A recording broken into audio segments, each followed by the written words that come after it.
ఆ నామము ఎంత గొప్ప నామం అంటే పైన చెప్పినటువంటి సూచనల మిగిలిన నామాల్ని నిర్ధారణ చేస్తూ ఆవిడ అమ్మతనం గురించి స్తోత్రం చేస్తుంది.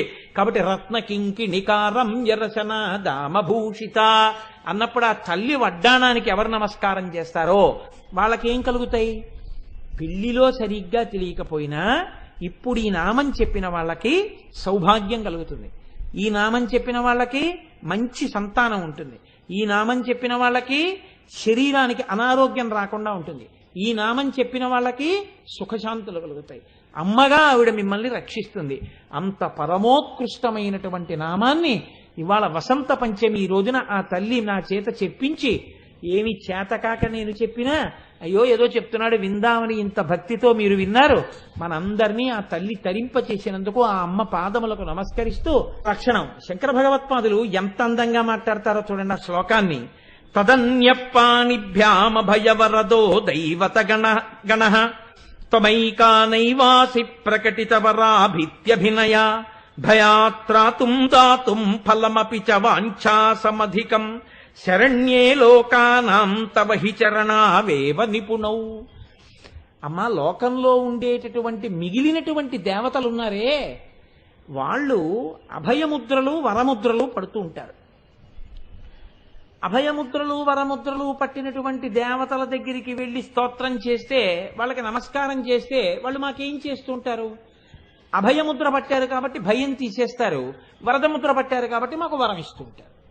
కానీ చిత్రం ఏమిటంటే అమ్మా, నువ్వు అభయముద్ర వరముద్ర పట్టలేదు. ఎందుకు పట్టలేదో తెలుసా అంటే శంకరాచార్యులు వారు ముందు 2 పాదాల్లో ఏమంటున్నారంటే, నువ్వు అభయముద్ర వరముద్ర పట్టలేదు కాబట్టి అమ్మ నీ పాదాలు పట్టుకుంటే నీ దగ్గరికి వచ్చి నమస్కారం చేస్తే మాకు భయం పోవడమును మా కోరిక తీరడం ఉండవా అంటారేమో. శంకరాచార్యులు వారు అంటున్నారు, భయాత్రాతుం దాతుం ఫలమపి చ వాంఛాసమధికం. భయం పోవడం కోరిక తీరడం అనేటటువంటివి అభయముద్ర వరముద్ర పట్టినటువంటి మిగిలిన దేవతల దగ్గరికి వెళ్లి స్తోత్రం చేసి నమస్కరించడం వల్ల ఎంత గొప్పగా సమకూడుతాయో, అంతకన్నా అడిగిన దానికన్నా ఎక్కువగా కోరిక తీరి భయం పోవడం అనేటటువంటిది నీ పాదముల వలన కలుగుతుంది. అందుకని నువ్వు నీ చేతులతో చెయ్యక్కర్లేదు కాబట్టి అసలు నువ్వు ముద్ర పట్టలేదమ్మా అన్నారు. ఇది చమత్కారం. మిగిలిన దేవతలు చేతులతో పట్టారు అభయముద్ర వరముద్ర. అభయముద్ర అంటే ఏమిటండి? అభయముద్ర అంటే కుడి చెయ్యి యొక్క వేళ్లు పైకి చూపిస్తున్నట్టుగా ఉంటే అభయముద్ర అంటారు. కుడి చెయ్యి ఇలా ఉందనుకోండి, అప్పుడు దాన్ని అభయముద్ర అంటారు. అంటే ఈ వేళ్ల యొక్క చివరి భాగములు పైకి చూడాలి, పైకి చూస్తే అభయముద్ర. వరముద్ర అంటే ఈ వేళ్ల యొక్క చివరి భాగములు ఎడమ చేతివి కిందికి చూడాలి. ఇలా ఉన్నాయనుకోండి అప్పుడు వరముద్ర అంటారు. ఇలా ఉంటే వరముద్ర, ఇలా ఉంటే అభయముద్ర. ఎప్పుడైనా ఎక్కడికైనా మీరు వెళ్ళినప్పుడు ఇలా ఉన్నాడనుకోండి ఈశ్వరుడు, ఇలా ఉందనుకోండి అమ్మవారు, అది అభయముద్ర వరముద్ర పట్టింది అని మీరు కొంచెం జాగ్రత్తగా గమనించండి. ఇలా అభయముద్ర వరముద్ర పట్టినటువంటి స్వరూపంతో మీకు నిజానికి మిగిలిన దేవతలు ఉన్నారని శంకరాచార్యులు వారు అంటున్నారు. కానీ అలా ఉన్న దేవతలు ప్రధాన దేవతలు తక్కువ. మనకి కలియుగంలో కలవు వెంకటనాయక వెంకటేశ్వర స్వామి వారు. వెంకటేశ్వర స్వామి వారు మీకు అభయముద్ర వరముద్రతో ఉన్నారా? లేరు. ఎందుకో తెలుసా అండి? ఊరుహస్తం అంటారు. తొడకి కానీ చెయ్యి తగిలింది అనుకోండి అప్పుడు ఊరుహస్తం అంటారు. ఆయన తొడ మీద మొల మీద చెయ్యి తగులుతుంటుంది, అప్పుడు ఊరుహస్తం. సుబ్రహ్మణ్యేశ్వర స్వామి వారికి కూడా అంతే, తొడకి చెయ్యి తగులుతుంది, అందుకని ఆయనది ఊరుహస్తం. కంచిలో వరదరాజస్వామి పేరు వరదరాజస్వామి కానీ వరదముద్ర పట్టరాయన. వినాయకుడు అభయముద్ర వరదముద్ర పట్టడు. చాలా మంది దేవతలు అభయముద్ర వరదముద్ర పట్టట్లేదు. అంతవరకు ఎందుకు? మీనాక్షి అమ్మవారు అభయముద్ర వరదముద్ర 2 కలిపి పట్టలేదు.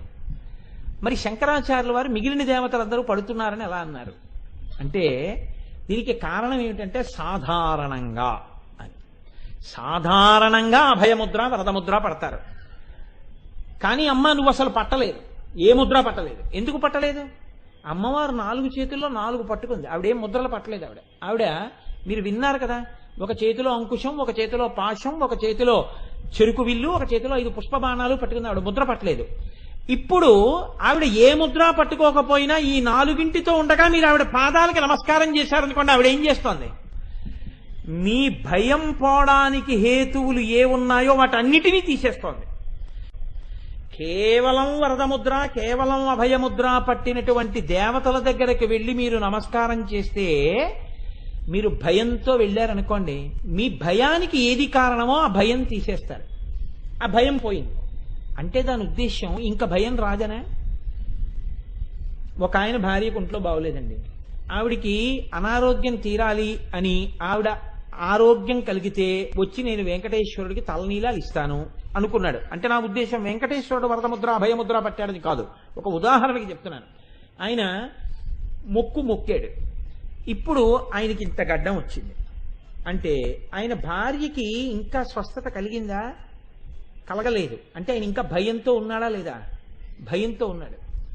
మీకు అకస్మాత్తుగా ఆయన వచ్చే వారం గడ్డం అవి అన్నీ తీసేసి కనపడ్డాడు అంటే ఇప్పుడు ఏమర్థమైంది? ఆయన భయం పోయింది. ఇప్పుడు మీరు ఏమంటే తిరుపతి వెళ్ళొచ్చేసారేంటే అన్నారనుకోండి, ఏ భగవంతుడి దయ వల్ల మా ఆవిడని డిశ్చార్జ్ చేశారండి, కులాసాగా ఉంది, హాయిగా లేచి తిరుగుతోంది, ఏమి ఇబ్బంది లేదు, అందుకే వెళ్ళొచ్చేసానండి, మొక్కు తీసేసుకున్నానన్నాడు. భయం పోయింది. భయం పోయింది అంటే ఆయన జీవితంలో భయపడవలసిన అవసరం పోయిందన్న దాని గుర్తు మీరు చెప్పండి. జీవితంలో భయపడవలసిన అవసరం పోయిందా? మళ్ళీ ఏదో రూపంలో ఇంకో భయం వస్తుంది. అలాగే వరదముద్ర, మీరు వరం అడిగారు, మా అబ్బాయికి ఓ మంచి ఉద్యోగం రావాలి, వచ్చేసింది అంటే ఇక మీరు ఎప్పుడు అడగరా? ఇక మళ్ళీ అడుగుతూనే ఉంటారు. అంటే ఇప్పుడు ఈ అభయముద్ర వరదముద్ర పట్టింది మీకు ఎందుకు పనికి వచ్చింది? పూర్తిగా మీ భయం పోవడానికి పనికి రాలేదు, మీ పూర్తిగా మీ కోరికలు తీరడం అన్నది లేదు కదా. ఇప్పుడు దేవతల్ని కాదు ఆయన అంటున్నది తక్కువ చేసి, మీ స్థితిని అంటున్నారు శంకరాచార్యుల వారు. అసలు నీ జీవితంలో భయం అన్నది పూర్తిగా పోయేది ఎప్పుడు? నా జీవితంలో కోరవలసిన కోరిక లేదనేది ఎప్పుడు? ఈ రెండూ లేనప్పుడు నువ్వు అభయముద్ర వరదముద్ర అభయముద్ర వరదముద్ర అంటూ తిరుగుతూనే ఉంటావు. ఈ భయం పోయింది, మళ్ళీ భయం. ఇంకా నువ్వు బాగుపడేది ఎప్పుడురా జీవితంలో? ఆవిడ పాదాల మీద పడితే గమ్మత్తోటి ఉంటుంది. ఏమిటో తెలుసా అండి, అసలు అభయముద్ర వరదముద్ర రహస్యం వేరండి. అందుకే కుడి చేత్తో ఇలా పడతారు అభయముద్ర, ఇలా కుడి చేత్తో అభయముద్ర పడితే అర్థం ఏమిటో తెలుసా అండి? నీ భయం పోగొడతానని కాదు దాని అర్థం. దాని అర్థం ఏమిటంటే, నా చెయ్యి ఎటు చూస్తోంది, తలములు ఎటు చూపిస్తున్నాయి, పైకి చూపిస్తున్నాయి. ఓరి పిచ్చాడా, ఈ భయానికి నా దగ్గరికి రావడం కాదు, ఈ భయం అన్నది ఎందుకు వచ్చింది నీకు? చాలా ఉన్నాయి, అందులో కొన్ని నేను పొందాలి, వేటి వల్లన్నా నాకు అపకారం కలుగుతుందని భయం వల్ల వచ్చింది. లోకంలో ఇన్ని లేవు, ఒక్క పరబ్రహ్మమే ఉంది, నువ్వు కూడా అందులో అంతర్భాగమే, నువ్వు కూడా పరబ్రహ్మమే. ఇది నువ్వు తెలుసుకుంటే నువ్వు ఆకాశ స్వరూపుడివి. పైనున్న ఆకాశం ఏకంగా అఖండంగా ఎలా ఉందో నువ్వు కూడా అంతే. ఇది నీకు తెలిసిన నాడు నీ భయం శాశ్వతంగా పోతుంది. అందుకని అభయముద్ర పడతారు ఇలాగా. అంటే ఈ పైన ఉన్న ఆకాశం ఎటువంటిదో నువ్వు అటువంటి వాడివి, ఇది తెలియక భయపడుతున్నావు. వరదముద్ర ఇలా పడతారు, కోరిక కోరడం చాలా నీచం, అందుకే ఎడం చేత్తో తీరుస్తాను, కిందకి చూపిస్తారు, కిందకి దిగిపోతున్నావు, ఎడం చేత్తో ఇస్తాను, కానీ అలా పుచ్చుకుంటూనే ఎన్నాళ్ళు తిరుగుతావు? తృప్తి అన్నది లేదా జీవితంలో? అందుకే వరదముద్ర ఎడం చేత్తో ఉంటుంది. ఇప్పుడు శంకరాచార్యులు వారు అన్నారు, అమ్మా నువ్వు అభయముద్ర వరదముద్ర పట్టకుండా నీ పాదాలు చాలమ్మా అన్నారు భయం తీర్చడానికి. అమ్మవారు ఎందుకు పట్టలేదంటారు అభయముద్ర వరదముద్ర అంటే? దాని అర్థం ఏంటంటే, నీకు ప్రత్యేకంగా ఇలా ఉపదేశం చేసి నువ్వు ఆకాశ సమానుడివికా అని అనను, నీకు వరాలిస్తానని అనను. నువ్వు ఒక్కసారి నా పాదాల మీద పడ్డావా, ఇక నువ్వు వరం అడగవలసిన పని లేకుండా నీ కోరికలన్నీ తీరుస్తాను. ఈ దిక్కుమాల కోరికలు ఏమిటి, నాకేం లేదు కనుక అన్నీ ఉన్నాయి కనుక అన్న తృప్తికి ఎత్తేస్తాను. దాని వలన జ్ఞానం ఇచ్చి ఇక్కడే ఇప్పుడే నువ్వు ఈశ్వరుడిలో కలుసుకోగలిగినటువంటి స్థితిని నీకు కృప చేస్తాను. కాబట్టి రెండిటిని ఇస్తాను అని అమ్మ, ఒరే నువ్వు నన్ను నమ్మితే అమ్మా అని అనగలిగితే నీకు పాలిస్తానంటుందా? అనదు. అమ్మగా పాలిచ్చేస్తున్నా. అమ్మ నువ్వు ఇలా అంటే రక్షిస్తాను అనలేదు. కాబట్టి అమ్మగా ఆవిడికి అసలు ముద్ర లేదు. ఆవిడ పాదాల మీద పడిపోతే శరణాగతి చేస్తే ఆవిడకున్న గొప్ప లక్షణం ఏమిటో తెలుసా అండి? మీ శత్రువుని శత్రువని అమ్మ దగ్గర చెప్పేస్తే చాలు, ఆవిడ పొంగిపోయి మిమ్మల్ని రక్షించేస్తుంది. ఇది దొంగకి తాళం చెవులు ఇవ్వడం లాంటిది. మనసిచ్చిందండి అమ్మవారు. ఈ మనసిచ్చింది కాబట్టి మీరు సుఖాల కోసం వెంపర్లాడుతున్నారు. అమ్మా నా మనసు నేను గెలవలేకపోతున్నానమ్మా అని మీరు అమ్మవారికి వెళ్ళి చెప్పారనుకోండి, అంతే. అమ్మవారు ఏం చేస్తుందంటే గెలవగలిగిన శక్తి మీకు ఇచ్చేస్తుంది. మనసు తీసేయదు, మనసుని గెలవగలిగిన స్థితి మీకు ఇస్తుంది. ఇప్పుడు మీరు మనసుకి సాక్షి, మనసు వెంట మీరు పరిగెత్తారు. ఏమిటో అస్తమానం ఇన్ని కోరికలు కోరుతున్నావు, అవన్నీ ఏం చేస్తారని కుదరదంటారు. ఇప్పుడు మనసుని మీరు శాసిస్తారు. ఇన్నాళ్ళు మనసుకి మీరు వశపడ్డారు, ఈ శక్తిని ఇస్తాను. మీరు చెప్పింది బాగుంది కానీ కోటేశ్వరారు, మాకు ఒక అనుమానం, ఓ 2 రోజుల క్రితం అక్కడ కూర్చుని ఏం చెప్పారు మీరు హాల్లో? చతుర్ముఖ బ్రహ్మగారికి ఒక తలకాయ శివుడు గిల్లేశాడు, గిల్లేస్తే 4 చేతుల కింద అమ్మవారేమో బ్రహ్మగారి 4 తలకాయలు కాపాడింది, కాపాడినప్పుడు బ్రహ్మగారి భయం చేతులతో తీర్చిందని చెప్పారా లేదా? మరి అమ్మవారు అభయముద్ర పట్టలేదని చెప్తారే, బ్రహ్మగారి తలకాయలు 4 చేతులతో కాపాడినప్పుడు అభయముద్ర పట్టవా? మరి అమ్మవారికి అభయముద్ర లేదని మళ్ళీ ఈ శ్లోకంలో ఎలా చెప్తారు? అదే శంకరాచార్యుల వారి శ్లోకంలో. మరి రెండింటికి తేడా వచ్చేలేదు. అప్పుడు బ్రహ్మగారి చేతుల మీద చెయ్యి పెట్టి భయాన్నించి రక్షిస్తూ ఉంటే మృణాళీ మృద్వీనాం తవ భుజలతానాం చతసృణాం చతుర్భిః సౌందర్యం సరసిజ భవస్తౌతివదనైః చతుర్నాం శీర్షాణాం సమమభయ హస్తార్పణ దియా. చేతులతో అభయం ఇచ్చిందన్న శ్లోకంలో ఉందిగా. మరి అప్పుడు అది అభయముద్రేగా, చేతులతోనేగా కాసింది. కాపాడినప్పుడు ఆ చేతులు అభయముద్ర పట్టాయిగా. మరి పట్టలేదంటారే ఇప్పుడు? పాదాలే గొప్పవంటున్నారే. అభయముద్ర వరదముద్ర పట్టిన దేవతల కన్నా అమ్మవారి పాదాలు గొప్పవంటారే. మరి ఆ శ్లోకానికి ఈ శ్లోకం వ్యతిరేకం అవ్వలేదా అదే శంకరాచార్యుల వారిది? అంటే మీరు జాగ్రత్తగా పరిశీలిస్తే ఇందులో ఒక రహస్యం ఉంది. అమ్మవారు ఎక్కడున్నా అయ్యవారు ఉంటారు. ఎందుకో తెలుసా అండి? నేను పాలలో నీళ్లు కలిపానండి అన్నాను అనుకోండి, నీళ్లలో పాలు కలవలేదండి అని మీరు అనగలరా? అనగలరా మీరు? పాలలో నీళ్లు కలిపితే నీళ్లలో పాలు కలిసాయి కదండి. అమ్మవారు ఎక్కడ ఉంటే అక్కడ శివుడి యొక్క సగం కూడా ఉంటుంది. వాళ్ళు ఎప్పుడూ అర్ధనారీశ్వరులుగానే ఉంటారు. అమ్మవారు ఒక్కతి ఎప్పుడూ ఉండదు. ఆవిడ ఎరుపుతనంలో కలిసిపోయాడు కానీ శివుడు ఉన్నాడని చెప్పాను నేను మీకు కదండి. అలా కలిసిపోయి ఉంటే ఇప్పుడు ఇక్కడ ఉన్నటువంటి అమ్మవారిలో ఎటుపక్క శివుడు ఉంటాడు? ఇటుపక్క శివుడు ఉంటాడు, కుడిపక్క కదండి. ఈ కుడిపక్క సగభాగం పరమశివుడిది, ఈ సగభాగం అమ్మవారిది. అభయముద్ర పడితే ఏ చేత్తో పట్టాలి? కుడి చేత్తో పట్టాలి. కుడి చేత్తో పడతారు అభయముద్ర. ఇప్పుడు భయాన్ని తీర్చవలసినటువంటి చెయ్యి గిల్లింది. ఏ చేత్తో గిల్లాడైనా? కుడి చేత్తోనే గిల్లాడు. ఎడం చేత్తో గిల్లితే ప్రత్యేకం ఎడం చేత్తో గిల్లాడని చెప్తారు. కుడి చేత్తోనే గిల్లేశాడు. అంటే ఏ చెయ్యి అసలు అభయాన్ని ఇవ్వాలో ఆ చెయ్యి శిక్ష వేసింది, గిల్లింది.